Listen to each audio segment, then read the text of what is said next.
Most disregard things prioritized relevant by seekers whom understanding energy dynamics are able to manifest miracle intending focus. Few comprehend the potential latent in eclipsing thought with absolution of mind, dreaming self into being.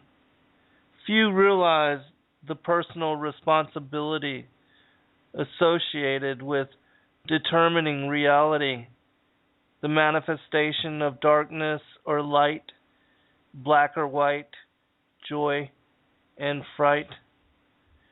Choice fuels the complexity of polar opposition, dividing the spectrum of attraction and retraction. Interest persuades resulting consequence. The world is a reflection of our collective intending, a projection of our free will capacity to love or hate one another. Welcome, friends. I'm your host, Zen Garcia. This is FallenAngels.tv. Thank you for joining me. I know that this show has been a long time in coming. It had slipped my mind, and I picked up with the other series on the writings of Abraham, and so I'm going to finish up and also give you update on some of the things that I've learned in association with the Thracian Chronicles, and to share some information that has just come to light, which is connected to this particular topic. And I've also been to the guy, my friend Alexander Bettis from Bulgaria, who was the one that shared with me this information initially and sent to me the English version of the book of Atam and Eua, of which, just to give you also another update as to the book that I've been working on the war in heavens, I kind of put that on the back burner for a short time in order to work on formatting 3 of the books that my friend Maria had translated: the Lucifer, Father of Cain, the Sons of God, and Skyfall, in all of the effort, which, God bless you, Maria, I appreciate you so very much. And she worked diligently and for many long hours to transcribe those books, every aspect of them, and to make them available in Spanish. And so I wanted to honor her work and her effort by formatting those particular books, and also in trying to get them and make them available to the public in as quick a fashion as I could, because I do believe that it will bless those who read them. And I have been asked by other Spanish-speaking listeners that English is not their first language, and they have asked me if any of my books were available in that, in Spanish, for their communities and their populations. And so I have been working on those, and the first one is already out and available, Lucifer, Father of Cain. My friend Jose, who's a very kind brother that has his own show here also on Blog Talk, is working on a couple of the questionable aspects that Maria was unsure of when she transcribed them on Sons of God and the Skyfall. And so those two should be available, I think, within a month. And after that, I will continue and work to get the book on the War in Heaven completed and make it available. And then at that time, I will publish the English version of the book of Atam and Eua, and also include the information on how I received it, where my friend had come across it and also transcribed it, because it is part of the Thracian Chronicles, which is not available to the English-speaking community. The Dr. Stephen Guide, who was living in California and had lived in Bulgaria, he's a linguist. He took a great interest in his own mother culture and being from Bulgaria, and so he started to look at a lot of the Thracian artifacts and those things which are available, and saw it was revealed to him, and this is a revelation which he shared with the world. And I would also add, it's probably the revelation that brought him to his death, because I'm sad to inform the public that it is believed by his family members and those that are closest to him that he was poisoned to death. And it's my opinion that that he was done so in order to hide the information that we will be sharing, that I have been sharing about this particular book, and also the great work that he did in deciphering the Thracian language. And whereas prior to him, they did not believe the Thracians even had a written language, and they thought that all of what was just looked like, lines and symbols on the artifacts, the Thracian artifacts, which again, the culture itself is one that is the most ancient as far as post-flood, and it precedes the Egyptian and even the Sumerian by 1500 to 2,000 years.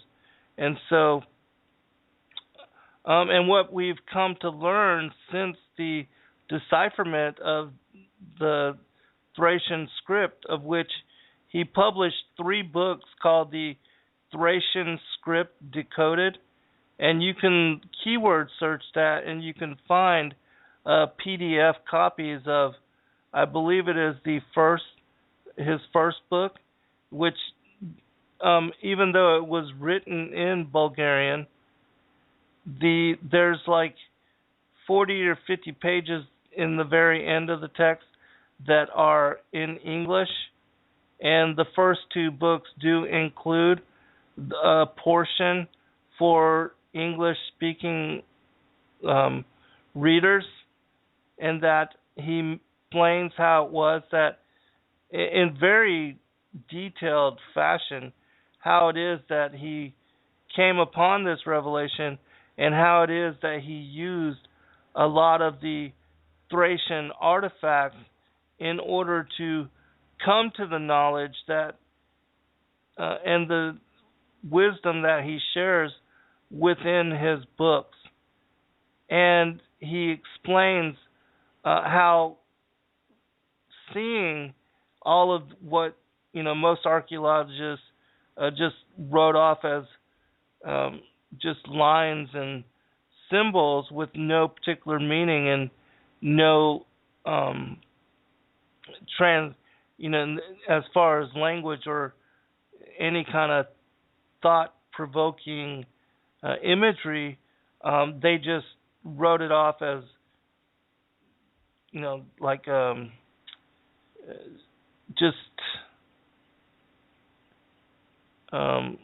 just patterns, or just as far as design on the various artifacts that were found. And so he did see language within them. And so he was able to, at that time, he was allowed to inspect a lot of the artifacts from a few of the museums, and he was given open access to them. But after he wrote his books and he spoke about how there was meaning behind what archaeologists had written off as just mere scribble or design, those doors began to close for him, and he was unable to gain access to further museum pieces and artifacts, and even those in private collection. A lot of for some reason, the doors of opportunity and the windows of opportunity closed around him, and he found himself isolated. And so he knew that some force was working against him to keep this information from coming to light.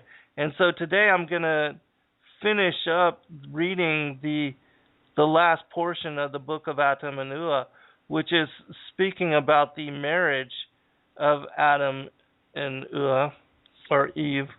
But also I'm going to just kind of update you on a couple other things. I did mention that Dr. Stephen Guide was poisoned. He was not available to do interview with us. I had requested, and this is what I've learned. And also my friend that shared with me the English transcription of this particular text, he's going to do an interview with me. But as I had mentioned, English is not his predominant language. He lives in Bulgaria, and the time difference is going to make it a little bit weird and iffy as far as coming on live with me. And so we're figuring out those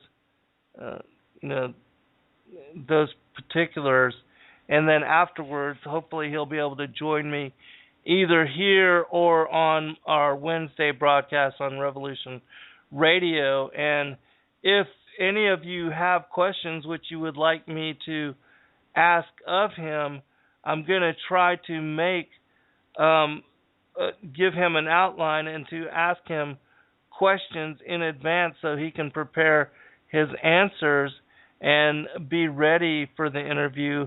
Of course, there will be some portion of it which will be winged and spirit-driven, but I do want to kind of give him a heads up on what we will be speaking about and the focus of what it is I want to ask him in guiding the discussion that we'll have in interview. And so I'm going to read also an email that I received from an individual from Bulgaria. I don't even know his name because it's in Bulgarian. I can't read it. But I do want to share this with you as well, and this will be the last portion of the update, and then we'll go into the reading of the text. He says this: I'm sending you... Actually, I should start here. Hello, Zen. I listened to your program about the Thracian Chronicles on Blog Talk Radio and on YouTube. I came upon them some weeks ago while I was searching for publications about the Thracians, and I was pleasantly surprised when I found them because Thracian civilization is almost unknown outside of Bulgaria and the Balkans. I see you're interested in that matter and you have a pretty large audience, so I'm sending you a link to a very good article about the Thracians and their treasures, and because I'd like this knowledge to reach more people. The article, which is published in both Bulgarian and English, presents a fundamentally innovative understanding of human language and writing. It shows that the first human writing, and I would add that this is post-flood, human writing, the Thracian one, is three-dimensional. In fact, it actually, Dr. Stephen Guy calls it pictograph, which means that the language is illustrative of either an action or the particular object itself, which I believe the Hebrew is also similar in that fashion as in particular Paleo-Hebrew. In fact, Thracian treasures are words made of gold. It's not by chance that the hieroglyphs in ancient Egypt were called the gold of gods, and the hieroglyphic writing was brought to Egypt by the Thracians who founded the ancient Egyptian civilization. Moreover, a trailer of the Thracian Chronicles was released almost 2 years ago. You can watch it on YouTube. It's only in Bulgarian, but I hope there will be an English version soon so that more people might be acquainted with the revelations in that book, which contains a number of historical sources. The book of Atam and Eua is only one of the books in the Thracian Chronicles. And again, I am trying to get these particular texts in English, and I would love to compile them into a book and make them available to the world, especially for Christians, because the Thracians, they were ancient Christians, and they knew about the Son of the Most High God. They knew about the name of Jesus, Yeshua, and they knew that he would come into the flesh and die on the cross. And you know, every aspect of his life was prophesied. And so for those, you know, especially scientists nowadays, they believe that the Sumerian is the oldest culture and civilization, and they believe that the Bible is based upon the Sumerian mythology, which they are worshipers of the rebel angels, the fallen angels, and that the Anunnaki are equivalent to the rebel angels, not the watchers of the Book of Enoch, because that they fell after the modern creation of humanity, but that the rebel angels were cast out before the creation of Adam and Eve. And they're attempting to create a slave race of the pre-Adamic human is what compelled and was a catalyst for Yeshua as the Word and Yahweh or Yahuwah as the Most High God for their creating Adam and Eve. And so this is why this information is absolutely important, because it would let you know that during the primordial age, what the Egyptians called Zep-Tepe, what I refer to as the prior times, the ancient cultures and civilizations absolutely knew about Christ and his coming, and that he would die on the cross, and that there was knowledge of Christianity even before Moses laid down and wrote and was inspired to write the Torah. All right, so continuing. One of the most intriguing books in the collection is the Book of Longinus. Longinus is the Roman soldier of Thracian origin who pierced Jesus with a lance, the lance of destiny, and while he was on the cross. And after that, he became Christ's disciple. That book also includes the personal testimony of Lazarus about the resurrection and how he was thoroughly changed after Jesus raised him from the dead, and how he began to see the events in the spiritual world when Jesus was doing his miracles, and so on.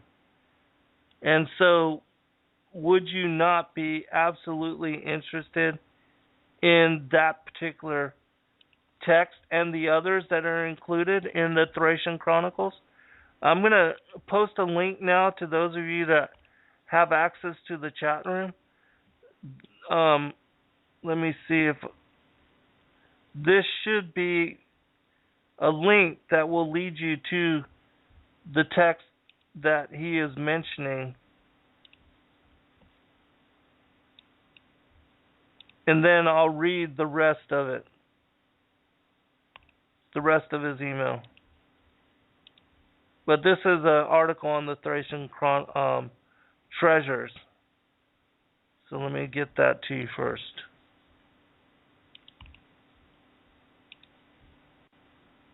And then we'll continue. Uh-oh. For some reason it didn't print right. Let me try to get it again.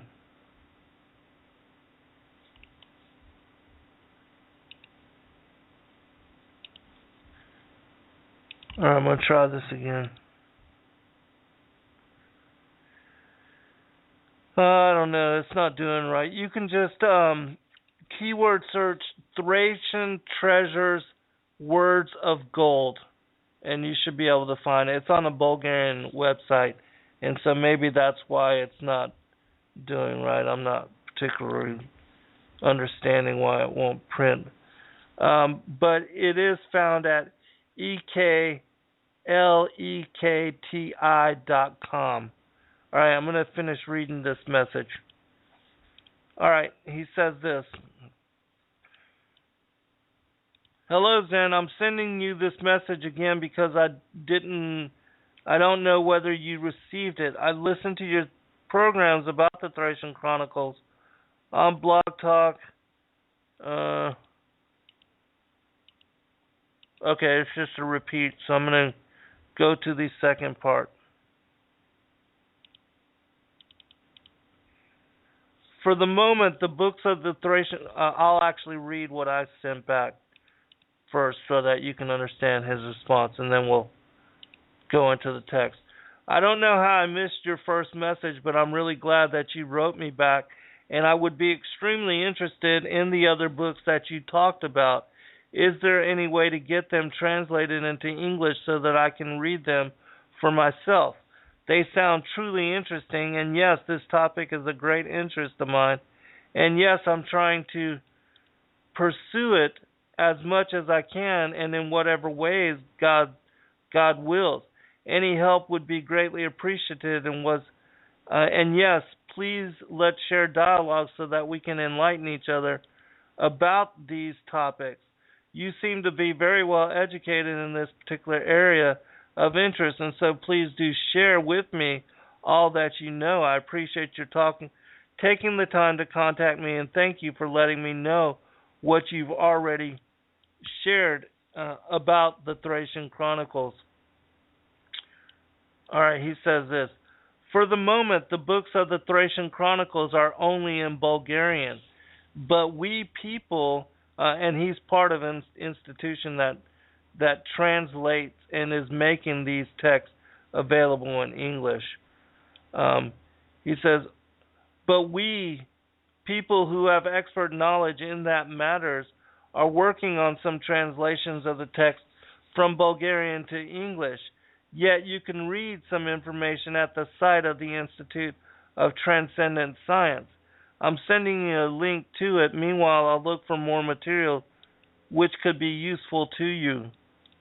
Have you read the article about the Thracian treasures? It's a kind of a summary of some of the most important facts described in the Thracian Chronicles, as well as in other extremely valuable books, like the Thracian epistles and the Thracian script decoded. He asked, what happened with the last part of your reading of the book of Atam and Eua? I've listened to the programs until the 7th part, and there remained one more chapter to be read. I wonder whether I've missed it or you haven't read it. Thank you, and God bless you. And the Institute of Transcendent Science is the organization of which Dr. Stephen Guide was affiliated with. All right. So, let's go ahead and get into the text. And if you have any questions about this or any comments that you'd like to share, hello, Dolores, and all the guests, Demolishing Strongholds, and all the numbered guests. I appreciate you taking the time to be with us, and I hope that you find this information interesting. All right, I'm going to go ahead and go into the last portion of the book of Atam and Eua, which again, this part is focused on the marriage of Adam and Eve and how Lucifer tried to cause Adam to sin and Eve to sin, and to tempt them, so that he was hoping that they would be wiped out, and that the Most High God would not, Yeshua as the Word, because in the book of Atam and Eua, for those that heard or have not heard the first 7 parts, we find that Atam and Eua are interacting with the Word of God or the angel of the Lord, which we find these references throughout the Old Testament, and they are speaking of Christ before his incarnation into flesh form. And so he has had a relationship with many of the patriarchs, even as it says in the New Testament, before Abraham was, I was. And meaning that, and also that he had relationship, even like when the word of the Lord went to Jeremiah and said, I knew you before you ever entered the womb of your mother. I had foreordained you to be a prophet unto the nations. Same kind of thing. The Most High God, the Father and the Son are one, and they created all things. Christ sang the creation and the being, as it says in the Sefer Yetzirah, and also in John chapter 1, when it speaks about the Word, and the Word was with God, and without Him that nothing came into existence, all of that. Which the very first chapters of this book on the book of Atam and Eua also confirms that as well. All right, chapter 67. Then Satan and 10 other angels of his army disguised themselves as young girls, and with not comparable beauty and elegance in the whole world. They came out of the river water in Atam and Eua's presence and said to each other, let's go to see the faces of Atam and Eua, who are humans. Look how they are beautiful and different from our own faces. And the girls approached Atam and Eua and greeted them. The girls stood there and admired them. Atam and Eua also looked at them and were amazed over their beauty. They said to the girls, is there another world under ours in which live such beautiful creatures? And the young girls said to Atam and Eua, yes, we are multiple creations. And Adam asked them, but how do you breed? The girls replied, we have men who copulate with us, and we give birth to their children. And when they grow up, they copulate with others and also give birth to children. And this way we multiply. If you don't believe us, Atam, we will show you how we can multiply with you. And then the girls shouted across the river and called their many men with whom they were not married, and they called upon their children who also came out of the river. And every man went to their many women and their children with whom they were not married. But when Atam and Eua saw them, they became speechless and were astonished. And then the disguised girls said to Atam and Eua, "See, here are our men and our children. Copulate with Eua, or come to copulate with us and our men, so you may multiply together. You will have a holy mystery with us, as we always have it when the summer arrives during the sunrise." This was Satan's plot in order to deceive Adam. Basically, he's inviting them to come and join and take part in an orgy with them, and that they were basically showing them how to have sexual relations. And isn't it crazy that they included the children, and that they were, also copulating with others that they were not married to. Besides that, Satan thought, from the beginning God ordered Adam regarding the tree, "Don't eat from it, otherwise you will die a death." But Adam ate, and despite this, God didn't destroy him. He only condemned him to death to torment him and give him probations, till the day he will leave his body. But now, if I succeed to deceive him and make him copulate with Eua, or make him to copulate with other women, when he will participate in our orgies, then God will destroy him for sure. That's why Satan made this vision before Atam and Eua, because he wanted to kill and destroy them, to erase them from the face of the earth, so that only Satan's descendants would remain. So the fire of sin came upon Adam, and he was close to committing this sin, but he held back, because he feared that if he followed Satan's advice, God would truly destroy him. Afterwards, Atam and Eua restrained themselves and prayed to God. Satan and his army sank in the water before Atam and Eua's eyes, to show them that they were returning to their own dwelling place. Atam and Eua went back to the cave of treasures at noon, as usual. During this night, both of them prayed to God. Adam remained praying longer, but he didn't know how to pray because he thought about Eua regarding his copulation with her. So Adam continued praying till morning. And in the morning, Adam said to Eua, "Let's go to climb the mountain. Let's go to climb the mountain. And go to the place where we received the gold, and let's ask for advice from God regarding this case." Eua asked, "What case, Adam?"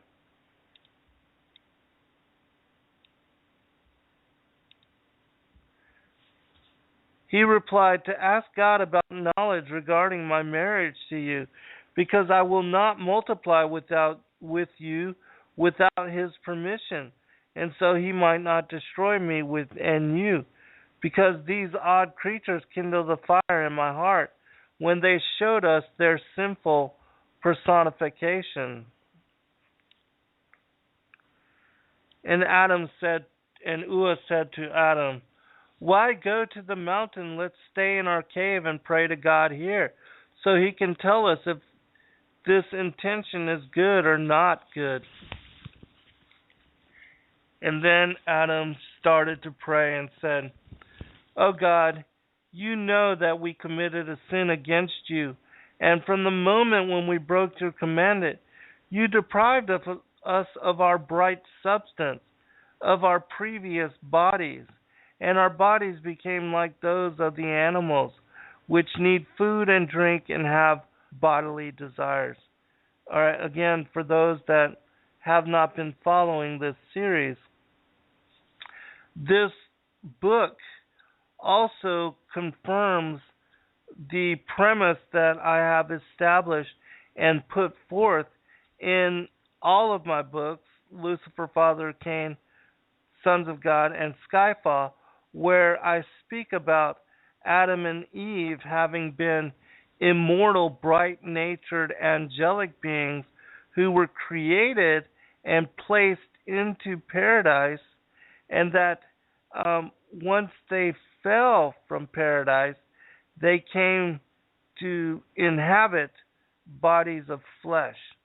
Once they were deceived and beguiled, and once they had eaten fruit from the tree of the knowledge of good and evil, that this caused them to lose their immortality, and that being placed into bodies of flesh, that it was then that they succumbed to the beguilement, and Eve being impregnated with Cain, Adam having to work the soil, and that there would be enmity between the seed of the woman and the seed of the serpent, and that they were in their bodies, that the breath of life was married to the dust, which is their bodies, and that then the prophecies of Genesis 3 were fulfilled.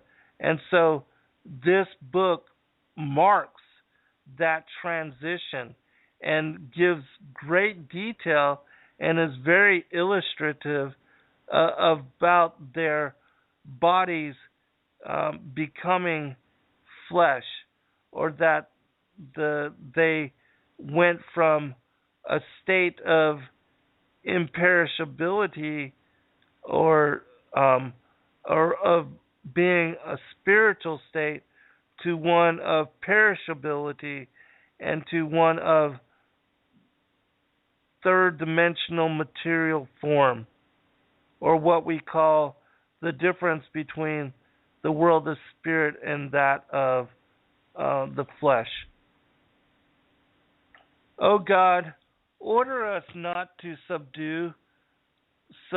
order us not to submit to our desire without your permission, so that you might not destroy us. Because if you don't give us permission regarding this thing, we will fail in this way, and in this way will follow Satan's advice, and then you will destroy us. And if you won't destroy us, then take our souls so that we can get rid of this carnal desire.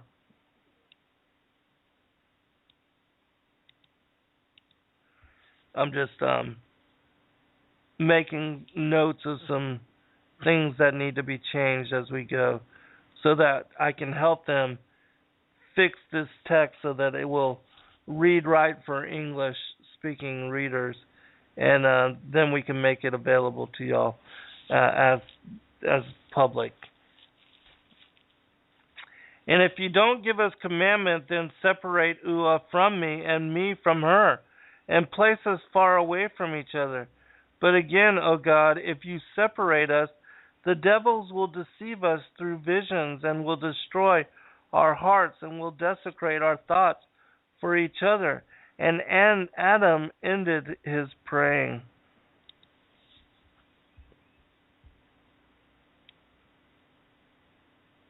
Also, another thing, when and if we are able to make this book available to the public, it will include many footnotes. I mean, there are many footnotes in corresponding to each one of the chapters, that when you read the footnotes and read the chapters in correlation, you will get very in-depth and profound insight into things that that I'm not making available over the radio programs, because I'm not reading from the footnotes. All right, continuing. Then God considered Adam's words to be true, that he should wait for God's command regarding Satan's advice. And God approved Adam's thought regarding this, and he approved his praying as well.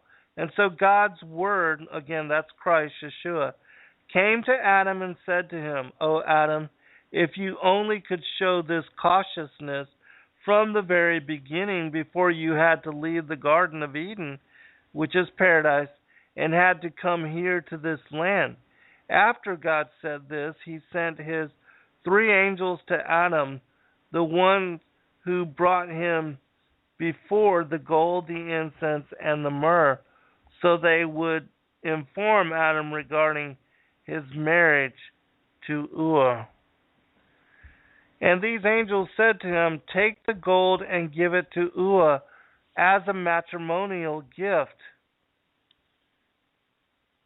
and promise to marry her. Later give her the incense and the myrrh as a gift, and you both come to the holy matrimonial, worshiping before God, so this unification will be lawful before him, and so you and her will become one body.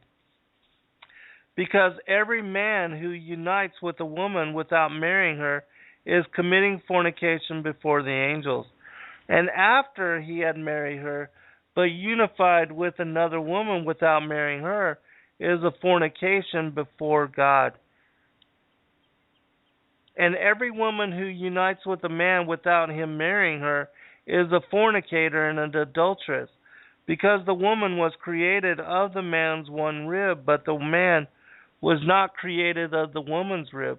So let every rib to know its body with which it is one body. And no man shall leave his wife, neither shall the woman leave her husband, because if she does leave him, she is committing the biggest malice before God." Adam obeyed the angels. He took the gold and put it close to his breast. And in God's presence and in the presence of all his angels, he married Eua through the mystery of matrimony. Afterwards, the angels ordered Adam and Eua to pray for 40 days and 40 nights. And after that, Adam could go to his wife, because this way, this gesture would be pure and unpolluted, and so they would have children to multiply and to fill up the earth. Adam and Eua accepted the angels' words, and the angels left them. And then Atam and Eua started to fast and to pray till the end of the 40th day. And then they united as the angels told them, because God revealed the secrecy of the holy unification. And from the time when Adam left the Garden of Eden till the time of his marriage to Eua had passed 223 days, which is 7 months and 13 days. And Adam and Eua lived and worked on earth so they might take care of their bodies. And it was like that till the 9th month had passed, when Eua bore a child in her womb, and was time for her to give birth. Adam and Eua had children, and their children had their own children, and so they multiplied on earth. But Satan's war against Adam and his descendants continued, and Satan's attempt to make Adam to listen to him did not cease, because his intention was to destroy Adam by making him to not obey God. And some of Adam's descendants did not obey God and listened to Satan's voice instead of listening to God. They became murderers of humans. And it was Adam's son called Cain who killed his own brother Nabal, it says Nabal. And they sow lies, murders, and downfall on the face of the earth. And because they listened to the snake's voice, they also became children of the snake. And soon they started to act like reckless animals, and God remorsed that he created them, because everything they did was evil. But see, God created a new race from the righteous son of Adam, Seth. He did it because he listened to God's voice and resisted Satan and his fraud. This new race God called God's sons and daughters. And the descendants of the children of the snake began to fight the descendants of the children of God, so they might remove them from the face of the earth forever, a war which continues to this day. Now, remember that Adam was the stepfather of Cain. All right, just a little bit more. But God didn't forget his children. He will come to fulfill his promise and to save them forever when he will again open the gate to God's paradise, namely the place where God himself dwells. There is the eternal justice and eternal life. But to the children of the snake, he opened the gate to a place where is eternal torment, namely to a place where dwells the ancient snake, Satan, and his descendants, the liars and murderers. This is eternal lament and gnashing of teeth.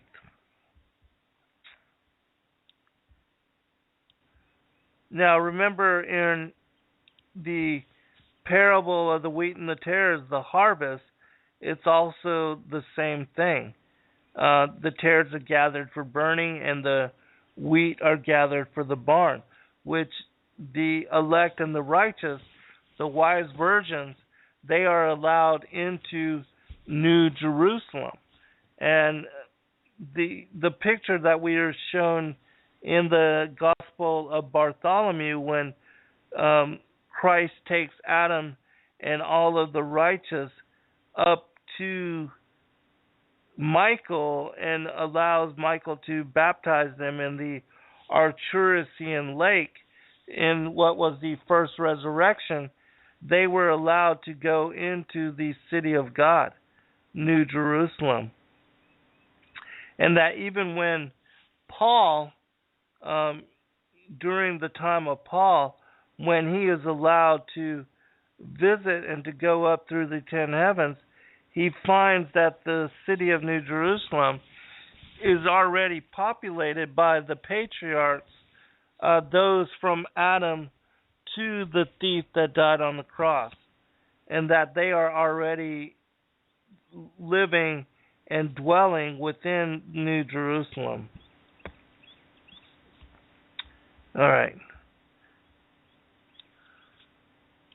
And so remains two human races until today, which have nothing in common, despite that they look physically the same, because they look like their forefather Adam and their foremother Eua, so their spiritual essence is completely opposite and incompatible. For in the one race lives God's Spirit, and in the other race lives the spirit of Satan. That's why between these two races there is no peace, and that's why there are wars till today. All right, that's the end of the book of Atam and Eua. And so I think it's interesting, again, that it makes mention of these two separate peoples, these two bloodlines. And some would say, that it's only spiritual, but again, the key is Matthew chapter 13, the parable of the sower, where it's about the enemy that snuck into the garden and that sowed the tares, which I'm going to pull that up real quick because I want to be exact in what I'm talking about. And this is not just something that the apostles speak about or say. I mean, because they do, and they knew about this as well. And that the earlier patriarchs of the church, they knew about this. This is information that was taught to the earlier followers and disciples of Christ. It's only we as this last generation that many have been deceived and led astray, and that this knowledge has been hidden, as it says in the Gospel of Thomas, which I'm almost there. in the Gospel of Thomas, I believe it's verse 39. It says that the Pharisees and the Sadducees, they have hidden the keys of the kingdom. Actually, I'll pull that up real quick too, because I think this verse gives us introspection into exactly how and what they did. And that this is the legacy that we are dealing with as this last generation, and why it is that the Most High is bringing this information back to us and helping us to receive this knowledge again. All right, yeah, it's verse 39. Jesus said, "The Pharisees and the scribes had taken the keys of knowledge, gnosis, and hidden them. They themselves have not entered, nor have they allowed to enter those who wish to. You, however, be as wise as serpents and as innocent as doves." And so, in Matthew 13, which is the key, in my opinion, to this as revelation, the knowledge that what happened in the garden with Eve eating fruit from the tree of the knowledge of good and evil, that is the beguilement of Eve is what led to the birth of Cain, and that the birth of Cain, that he was the patriarch and the firstborn hybrid son of the devil, and that his birth was the foothold, Satan's foothold on this planet, in that he had his own children, his own bloodline, his own lineage to work through in order to bring about his effort at usurping the worship and the throne of God and the dominion of the Most High. And that's why it says, therefore speak I to them in parables, because they seeing see not, and hearing they hear not, neither do they understand. And that, but blessed are your eyes, for they see, and your ears, for they hear. For verily I say unto you that many prophets and righteous men have desired to see those things which ye see, and have not seen them, and to hear those things which ye hear, and have not heard them. And then the parable of the sower, when he says, the kingdom of heaven is likened unto a man which sowed good seed in his field. But while men slept, his enemy came, which is the devil, and sowed tares among the wheat, and went his way. But when the blade was sprung up, meaning when the children were born, and brought forth fruit, then appeared the tares also. Meaning that, again, when Eve bare children and gave birth to children, then Adam recognized the countenance of Cain as being evil and ill-tempered, is what it says in the Kebra Nagast. And but when the blade was sprung up and brought forth fruit, then appeared the tares also. So the servants of the householder came and said unto him, which are the angels, Sir, didst not thou sow good seed in thy field? Speaking to the Creator, to Yeshua as the Word, because he, again, is the one that sang the creation into being and established the field, which is the world. From whence then hath it tares? And he said unto them, An enemy hath done this. And again, remember, in a later parable, which I'll read that too, the enemy is defined so that there could be no mistaking, so that those, especially we being the last generation, when the Spirit is being poured out on all flesh, so that we cannot get this wrong, so that we cannot be deceived, and especially by those who would deny this as revelation, as important information, and the profundity of this as being the skeleton key for unlocking all the other aspects of the gospel. So he said unto them, An enemy hath done this. The servant said unto him, Wilt thou then that we go and gather them up? And again, remember, the servants are the angels.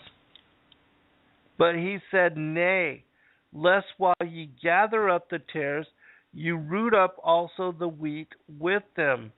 Let both grow together until the harvest, and in the time of the harvest I will say to the reapers, Gather ye together first the tares, bind them in bundles to burn them, but gather the wheat unto my barn.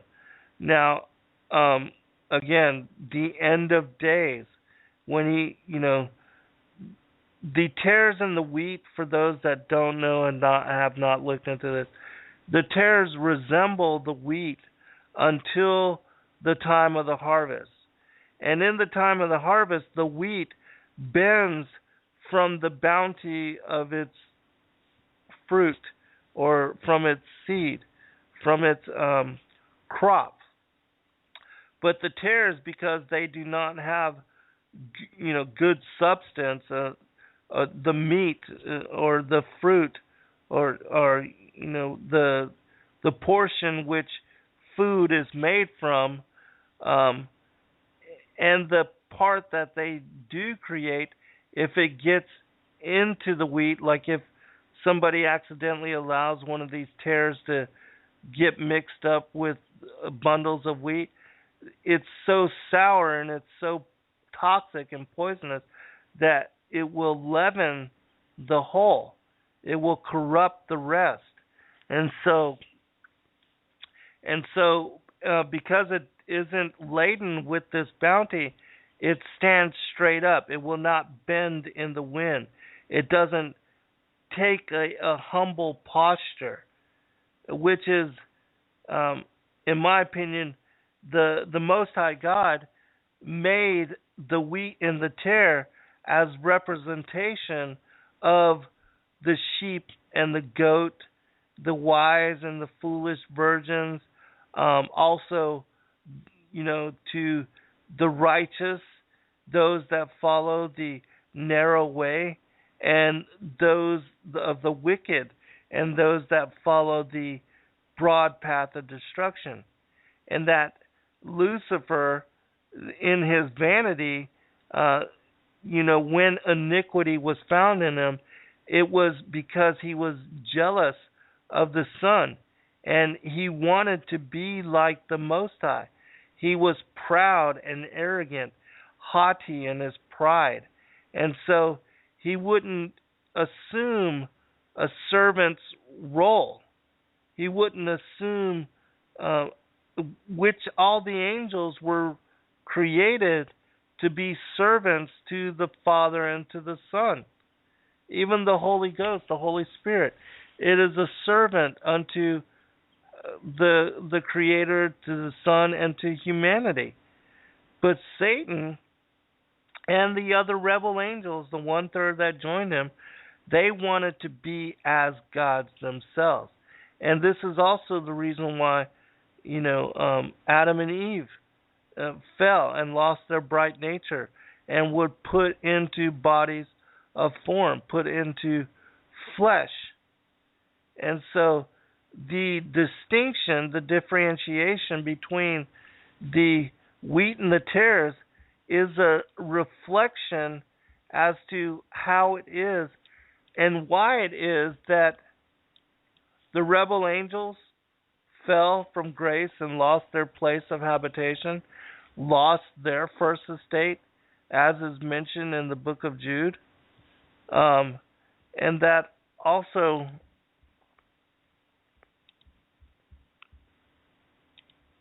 Adam and Eve wanting to be as gods themselves, the first lie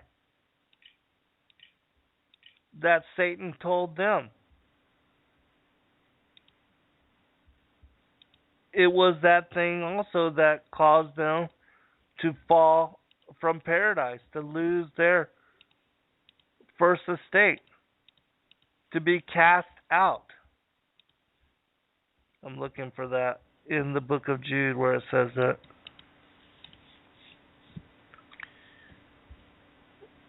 Let's see. Okay, yeah, right here, verse 5 and 6. I will therefore put you in remembrance, though you once knew this, how that the Lord, having saved the people out of the land of Egypt, afterward destroyed them that believed not.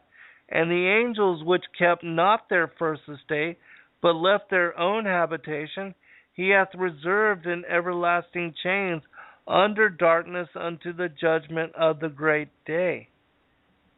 And then he speaks about these filthy dreamers defile the flesh, despise dominion, and speak evil of dignities. They speak evil of those things which they know not, but what they know naturally as brute beasts, and those things they corrupt themselves. Okay. Woe unto them, for they have gone in the way of Cain, and ran greedily after the error of Balaam for reward, and perished in the gainsaying of Korah. These are spots in your feasts of charity, when they feast with you, feeding themselves without fear. Clouds they are without water, carried about of winds, trees whose fruit withereth, without fruit by these roots. Raging waves of the sea, foaming out of their own shame, wandering stars to whom is reserved the blackness of darkness forever. It's the same thing, that the tares are, trees without fruit. And so it's the same kind of thing. All right. I wanted to read one other passage as far as the parable, just to clarify this. And again, as I said, Matthew chapter 13 is the key. And he said,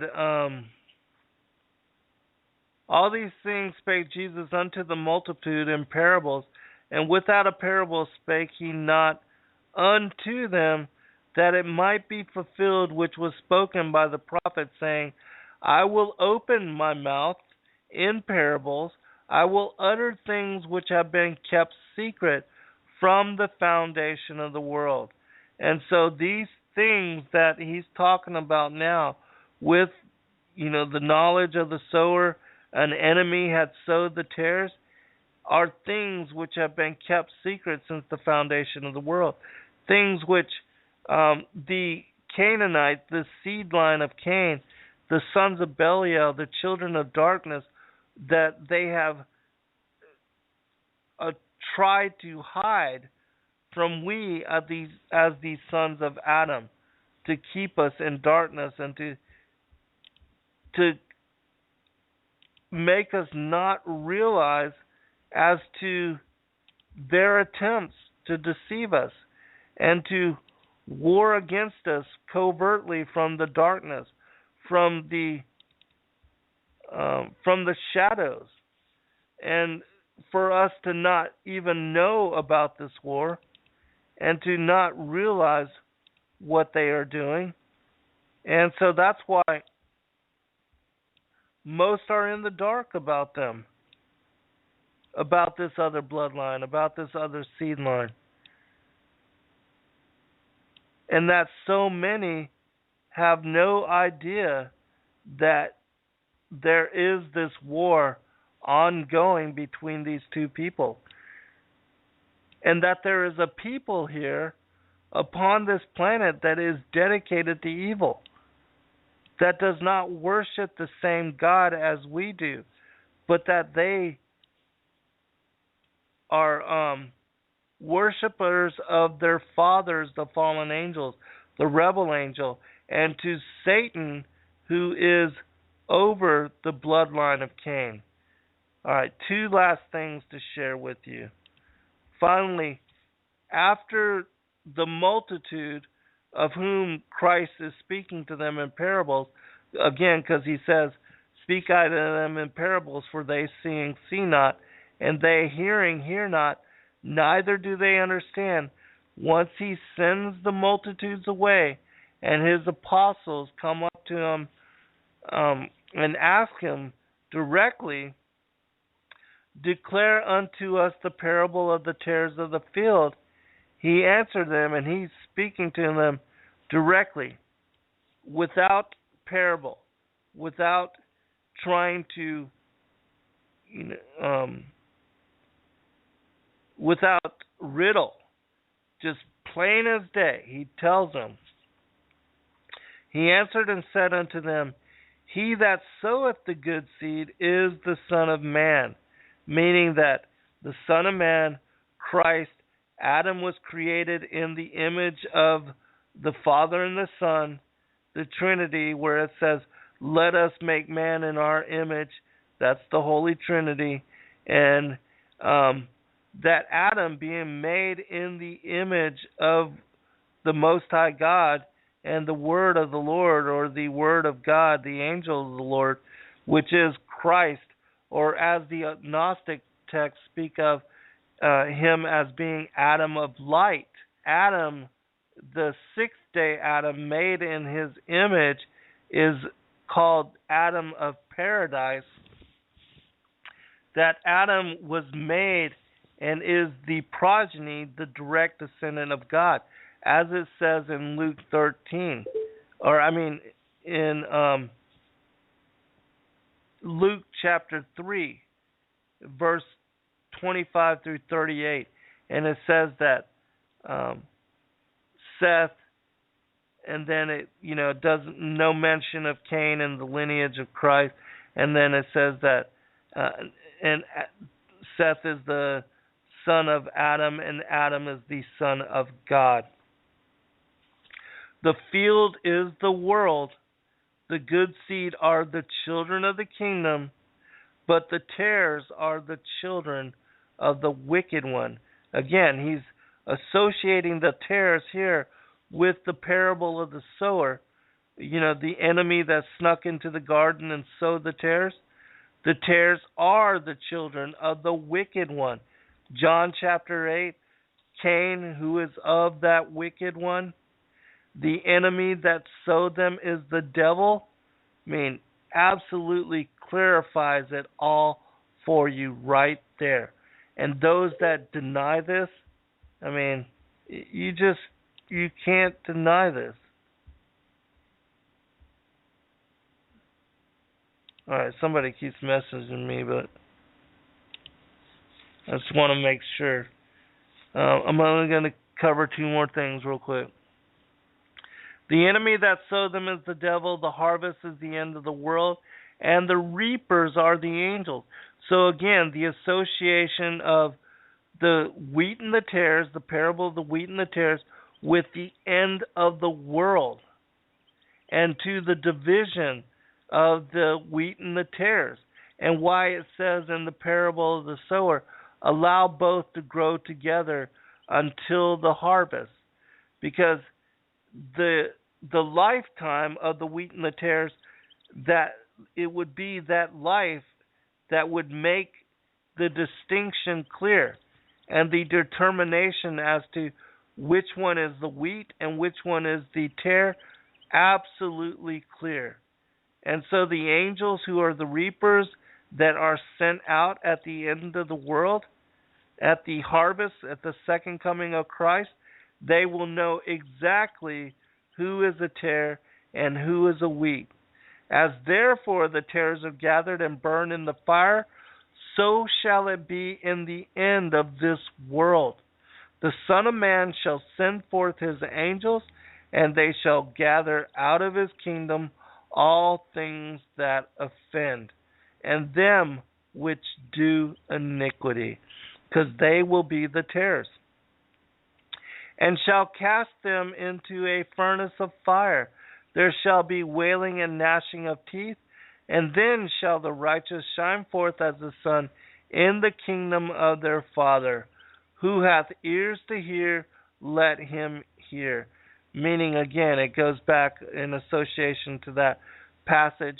Speak I to them in parables, for they seeing, see not, hearing, hear not, and neither do they understand.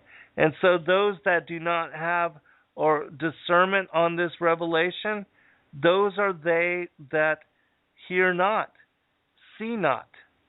And those that do are those that are considered of the elect, of those which understand the things that the prophets and the kings have desired to see, those things which ye see and have not seen them, and to hear those things which ye hear and have not heard them.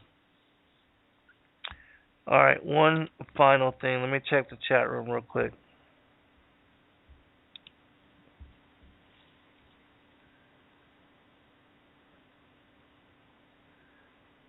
Murr says, when I understood this, the whole Bible came alive. And it was the same for me, as I'm sure it was the same for many of you. Murr says, then it seems that this is part of the keys of David and what the two churches still teach and why they are approved. I would absolutely agree. And this is part of the thing that is dividing people today, especially because I know a lot of people do not want to accept this as revelation and absolutely fight against this. Murr also says, could this be the Khazars as well as the Kenites? Absolutely, because they are, the Khazarian Jews are those that are the synagogue of Satan, those who say they are Jews but are not. The same thing, Revelation 2:9 and 3:9. The divide is those that follow the narrow way, that follow the commandments, that love Christ and worship and honor and praise Him, and those that are of the seed of Cain, that worship their father, the devil. And so I'll read one last portion. This is from my fourth book, Lucifer, Father of Cain, the second edition, because I added this part. I'm going to just read this. He says, he wanted my friend to secretly prove once and for all if this was true or not. The subject claimed that his extended family and their cousins, who are kings, queens, princesses, and princesses, as well as leaders of industry and banking worldwide, they believe that they are children of an otherworldly race of humanoid beings. He'd been taught by his tutors that once upon a time his ancestors had fallen to earth after some cosmic calamity in the time before the garden. Think about the war in heaven. And he believed that while their ancestral mother was Eve, their ancestral father was not Adam.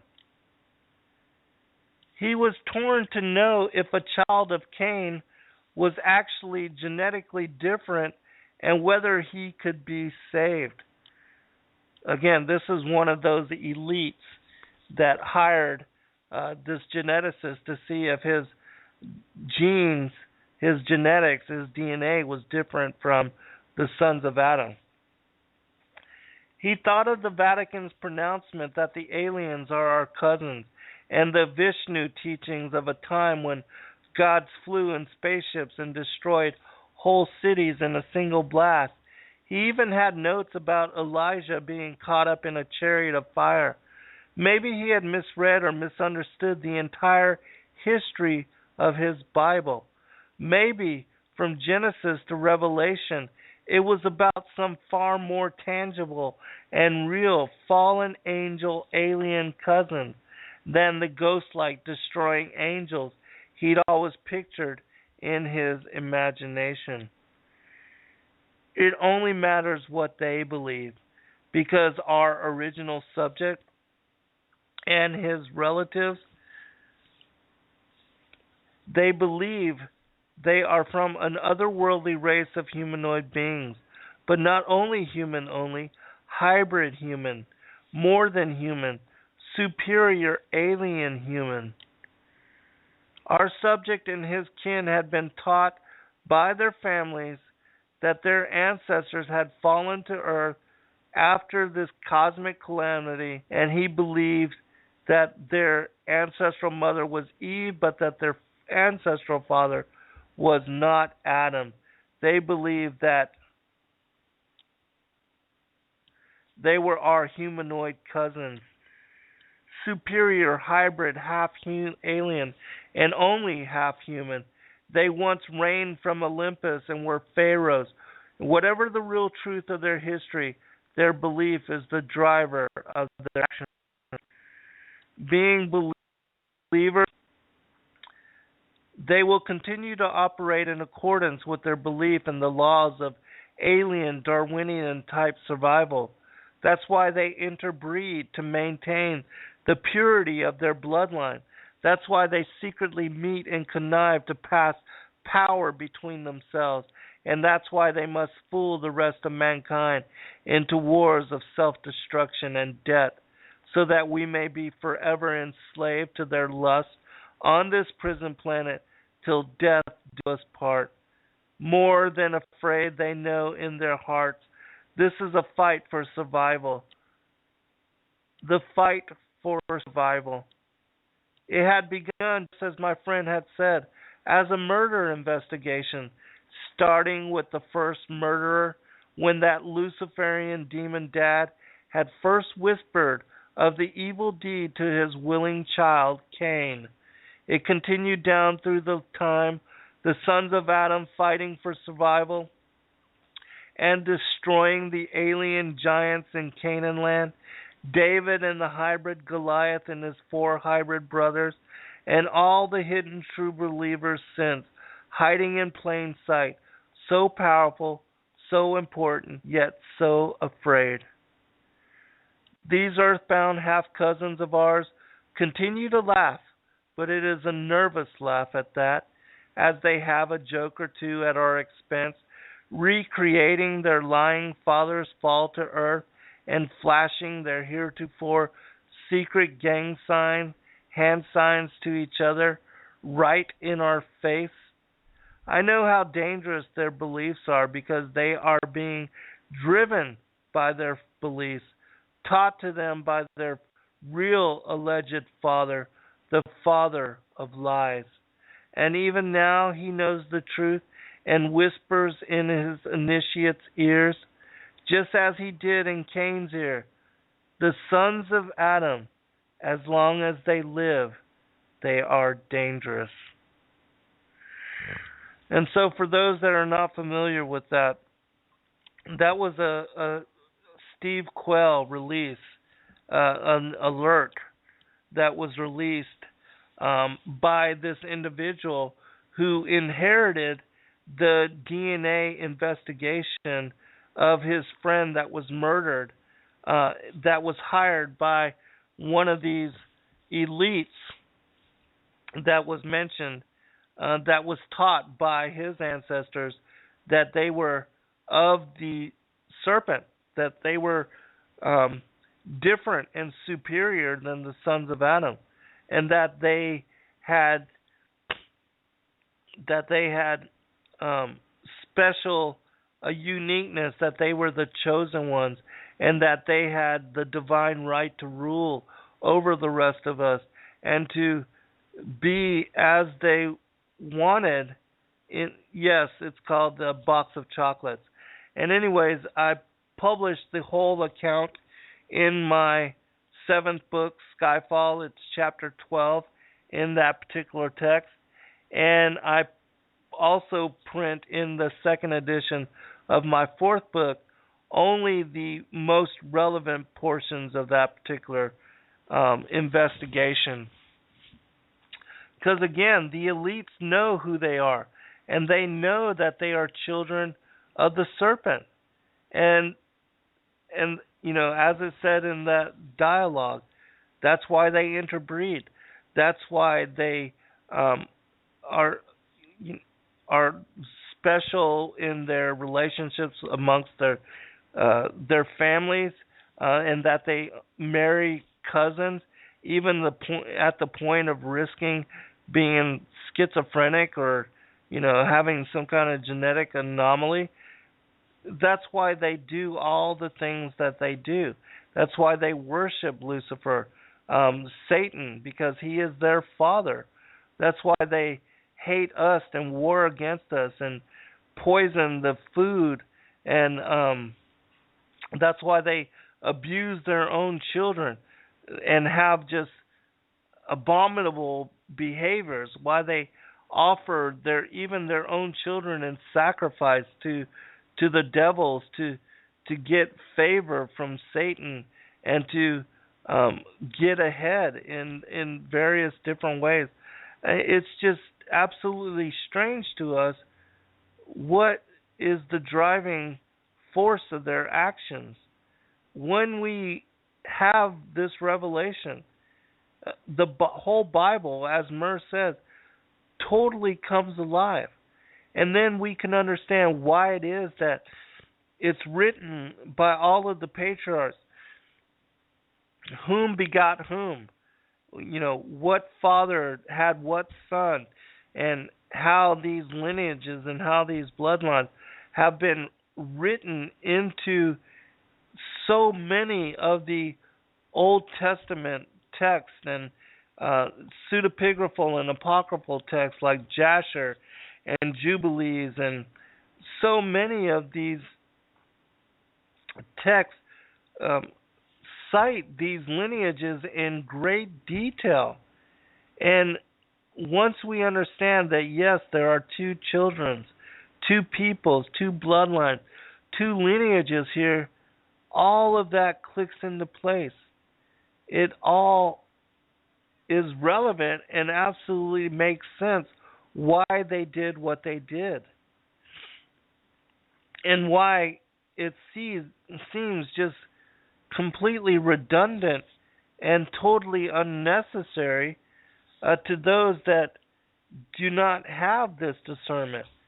And those parts are absolutely skipped over and ignored and held as irrelevant.